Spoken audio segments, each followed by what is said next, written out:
Hello friends, welcome to Mithuntips. இன்னைக்கு நம்ம சேனல்ல வெறும் 3 பொருள் வச்சு சூப்பரான சுவையான ரொம்ப ஹெல்தியான லட்டு எப்படி செய்யலாம்னு பார்க்கலாங்க.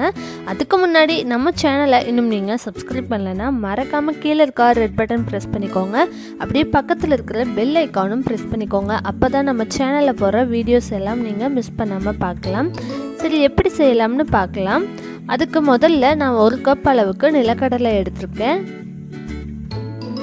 நான் எடுத்துருக்க இந்த நிலக்கடலை பார்த்தீங்கன்னா ஏற்கனவே ரோஸ்டட் நட்ஸ் தான் கடையில் வாங்கியிருந்தேன். ஆனாலும் கொஞ்சம் சிவக்கிற வரைக்கும் வறுக்கும்போது அதனுடைய வாசனை ரொம்பவே நல்லாயிருக்கும்.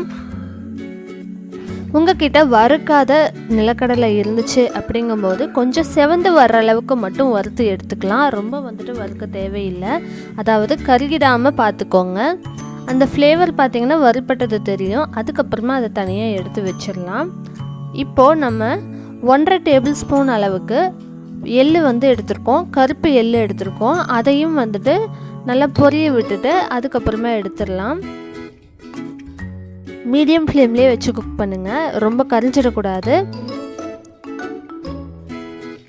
1 கப் நிலக்கடலைக்கு 1.5 டேபிள் ஸ்பூன் வரைக்கும் நம்ம எள்ளு சேர்த்திக்கலாம். இப்போ பொரியறதுக்கு ஆரம்பிச்சிருச்சு. இதையும் தனியாக ஒரு பிளேட்டில் எடுத்து வச்சிடலாம்.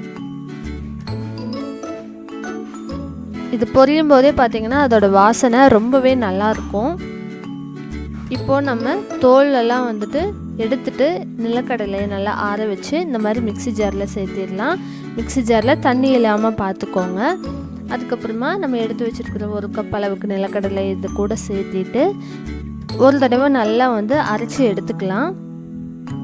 இது கூட நம்ம எதுவுமே சேர்த்தலை. முதல்ல நிலக்கடலை மட்டுமே வச்சு அரைச்சி எடுத்துடலாம். இந்த மாதிரி 3/4 பதம் அளவுக்கு நல்லா அரைச்சி எடுத்துக்கோங்க. அதுக்கப்புறமா நம்ம எள்ளு இது கூட சேர்த்திடலாம்.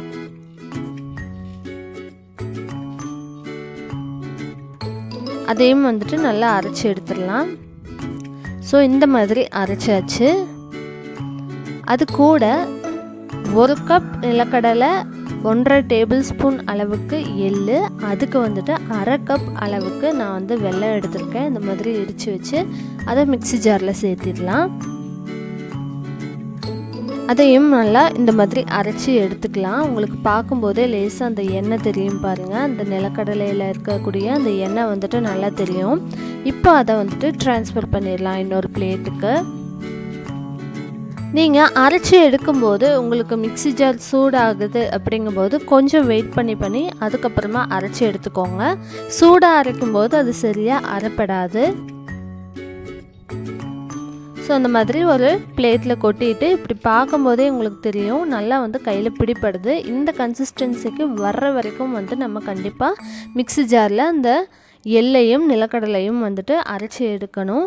கொஞ்சம் லைட் பவுடராக இருக்கும்போது எடுத்தோம்னா இந்த மாதிரி உங்களால் உருண்டை பிடிக்க முடியாது.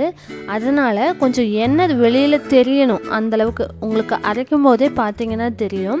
நல்லா ஃபைன் பவுடர் ஆனதுக்கப்புறமும் 2 சுற்று விட்டு எடுத்திங்கன்னா லைட்டாக எண்ணெய் அதில் பிரிஞ்சு வெளியே வரும். அந்த ஸ்டேஜில் இந்த மாதிரி எடுத்து உருட்டும் போது உங்களுக்கு கரெக்டாக பிடிப்படும். இதில் வாசத்துக்கு நீங்கள் வேணும்னா ஏலக்காய் தூள் சேர்த்திக்கலாம். ஆனால் எள்ளோட ஃப்ளேவரே ரொம்ப நல்லா இருக்கிறதுனால நான் ஏலக்காய் தூள் சேர்த்திக்கல. அதே போல் நெய் 1 டீஸ்பூன் போல் வேணும்னா சேர்த்திக்கலாம். ஆனால் நம்மளுக்கு ஈஸியாக உருண்டை பிடிக்கிறதுக்கு வருது. ஒரு வேளை உங்களுக்கு வரல அப்படிங்கும்போது நெய் சேர்த்திக்கிட்டு உருட்டும் போது உங்களுக்கு நல்லா உருண்டை பிடிப்படும். ஸோ நம்ம பிடிச்சி வச்ச உருண்டையை இந்த மாதிரி நல்லா உருட்டி எடுக்கும்போது அழகாக ஷேப் வந்துடும். பார்க்குறதுக்கே நல்லா இருக்குது பாருங்கள். நல்லா உருட்டி எடுத்துட்டோம்னா நல்லா பழப்பழன்னு பார்க்குறதுக்கும் அழகாக இருக்கும். ரொம்ப சுவையாகவும் இருக்கும். இந்த ரெசிபி செய்கிறதுக்கு மொத்தமாகவே பார்த்திங்கன்னா 5 நிமிஷம் தான் தேவைப்படும். வெறும் 3 பொருள் வச்சு ரொம்ப ஹெல்த்தியான இந்த லட்டுவை உங்கள் வீட்டில் நீங்கள் ட்ரை பண்ணி பாருங்கள். வீட்டில் இருக்க கிட்ஸுக்கெல்லாம் கண்டிப்பாக இது செஞ்சு கொடுங்க. ரொம்ப ரொம்ப ஹெல்த்தி. ஸோ இந்த ரெசிபி உங்களுக்கு பிடிச்சிருந்தா ட்ரை பண்ணி பார்த்துட்டு எப்படி வந்துச்சுன்னு சொல்லி கீழே கமெண்ட் பண்ணுங்கள். பிடிச்சிருந்தா உங்கள் ஃப்ரெண்ட்ஸ் அண்ட் ஃபேமிலிக்கும் ஷேர் பண்ணுங்கள். தேங்க்ஸ் ஃபார் வாட்சிங்.